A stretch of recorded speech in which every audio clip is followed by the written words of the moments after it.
Keep it moving, faster now.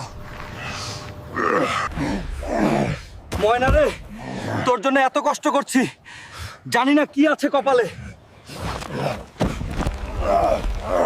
ময়নার বাপের বক বক বকানি কথা আমাকে কুরে কুরে খাচ্ছে, গিয়ে দেখিয়ে দেব আমিও পারি।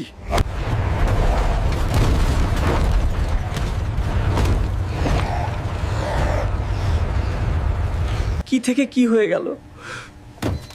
হাল্ক, তুমি দেশের বাড়ি যেতে পারবে না, কিন্তু আমাদের হোস্টেলে 1 মাস ছুটি কাটাও। স্যার আপনার চা নিন। আপু, তোমার মতো সুন্দরী একটা মেয়েকে আমি ভালোবাসি। ওর নাম ময়না। আগামী মাসে গ্রামে যাব ওকে বিয়ে করতে। দোকানদার ভাই, আমাকে 1 ডজন চুড়ি দিন আমার হবু বউয়ের জন্য। এই নিন ভাই, আপনার জন্য 1 ডজন চুড়ি। দোকানদার ভাই, আমাকে একটা লাল শাড়ি দিন আমার হবু বউ ময়নার জন্য। এই নিন ভাই, আপনার জন্য দামি লাল শাড়ি। কি আছে